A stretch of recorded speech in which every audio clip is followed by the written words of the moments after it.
Bien bonjour, aujourd'hui je vais vous présenter ce qu'est la QoS, Quality of Service dans les réseaux. C'est parti.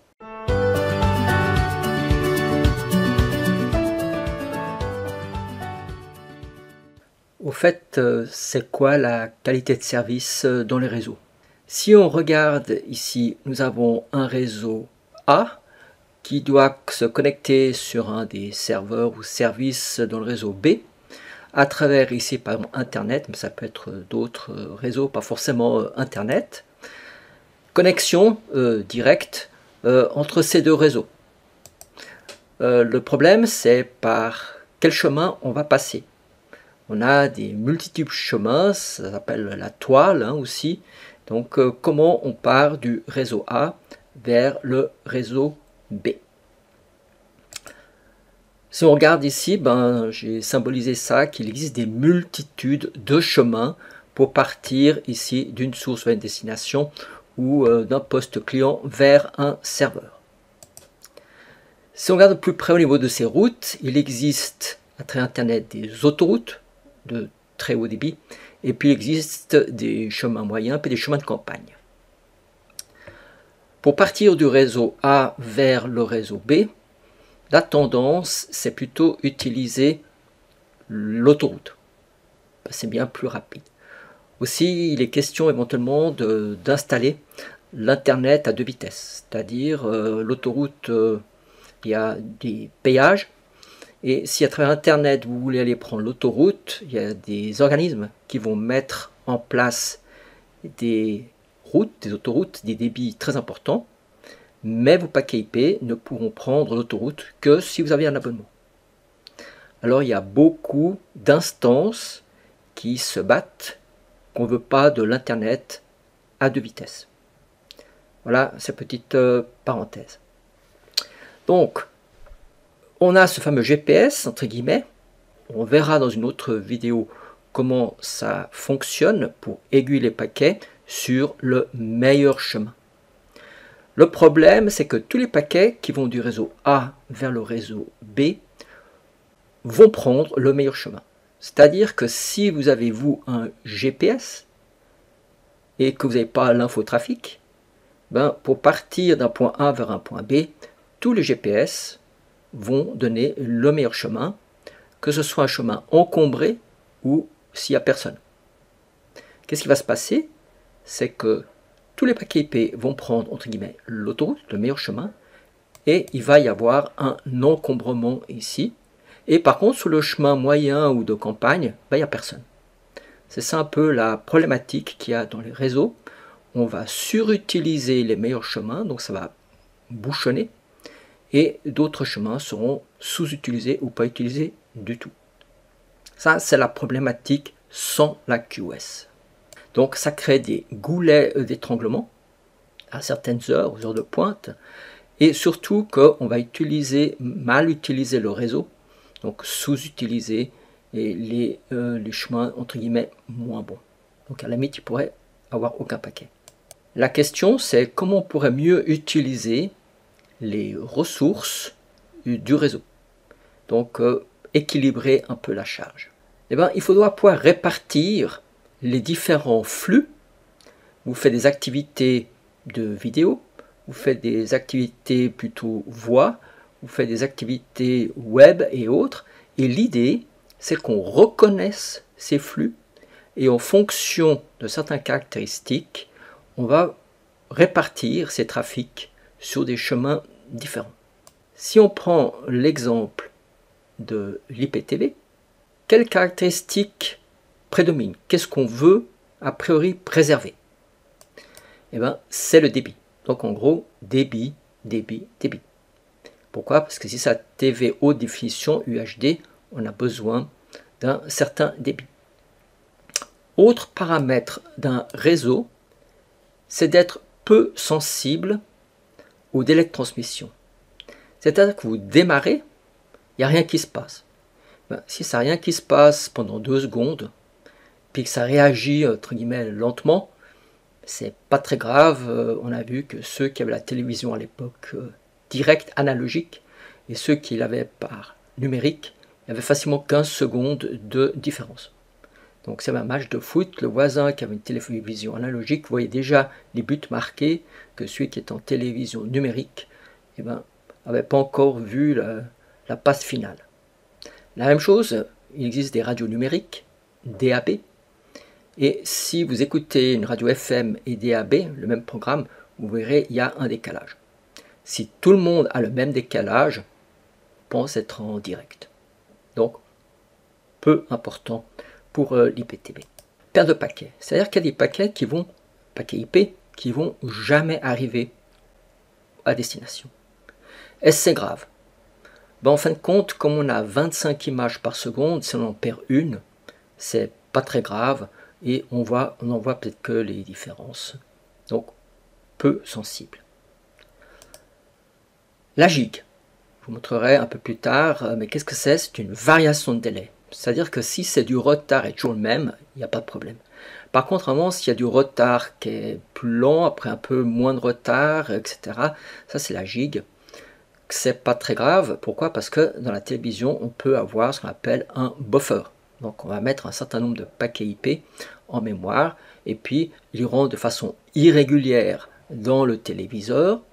Et le téléviseur, comme il a un certain stock, un certain cache, il peut ressortir à intervalles réguliers. Donc c'est pas une problématique. Maintenant, on regarde un petit peu comment le réseau doit s'adapter. Donc on a un producteur, là c'est un studio de production, et il y a une caméra numérique. Cette caméra numérique être programmée pour un certain débit, donc sous-entendu un certain nombre d'images par seconde, une définition, etc. Nous avons ici celui qui veut regarder la télévision, ce qu'on appelle le consommateur, les consommateurs de paquets IP, et nous avons entre deux un réseau. Donc qu'est-ce qui va se passer? C'est que le débit ici va pas s'adapter à ce que le client il a, parce que si c'est du live, du direct, on va pas retarder quelque chose chez vous et puis pas chez les autres abonnés. Ici. Alors si on produit ici un flux vidéo d'environ 30 mégabits par seconde, le réseau doit être capable de traiter ces 30 mégabits sans perdre de paquets, si possible, ou un minimum. Et le consommateur, donc le réseau qui est là chez lui, ou voir l'équipement ici, doit pouvoir s'adapter à ce débit. Donc ça, c'est aussi une chose importante dans le cadre de l'IPTV. Si maintenant on prend un autre type de flux, par exemple du web, mais ça peut être aussi un transfert de fichiers. Quelles sont ces caractéristiques de ce flux? Alors, le débit, on aimerait bien qu'il soit relativement important pour éviter d'attendre quand on télécharge quelque chose. Mais quelque part, s'il faut attendre 1 ou 2 minutes de plus, c'est plutôt souhaitable, mais sur le plan purement technique, c'est pas quelque chose de très important. Perte de paquets, alors oui, là, c'est très important. Pourquoi? C'est que si on va transférer un fichier du serveur vers un client, on n'aimerait pas qu'il manque des morceaux dans la page web à la réception. Au délai, si ça met pour démarrer, qui nous affiche une page web quelques secondes ou millisecondes de retard, c'est pas très important. Et à la gigue, si ça rentre à l'affichage pas d'une façon régulière, ce sera de façon invisible à l'œil. Alors si on reprend ici un serveur qui a une page web, ici il y a texte d'origine, et ensuite nous avons le réseau, et ensuite on va en direction du consommateur, c'est un PC. Un réseau n'est jamais parfait, il y a toujours des pertes de paquets. Le problème c'est qu'à l'arrivée, on a ici, on va voir, il y a des mécanismes, c'est des pertes de paquets, il va manquer des choses dans le texte. Donc ça, c'est clair, c'est inacceptable. Alors qu'est-ce qui a été mis en place pour éviter ceci? On a un système d'acquittement. On a une couche supplémentaire, en couche 4, qui s'appelle TCP. Et TCP, il dit, j'ai reçu avec une erreur, donc ce fichier-là, il n'est pas correct, ça on peut détecter l'erreur et on demande à répéter.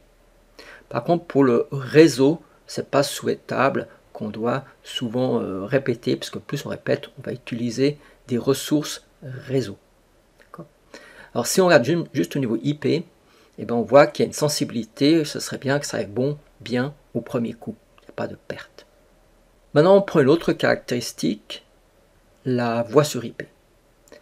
Alors là je symbolise, ça peut être un téléphone numérique, là ça peut être une application de téléphonie IP. Alors qu'est-ce qu'il y a comme caractéristique de ce flux voix sur IP? Très sensible à la gigue, on va voir tout de suite après pourquoi.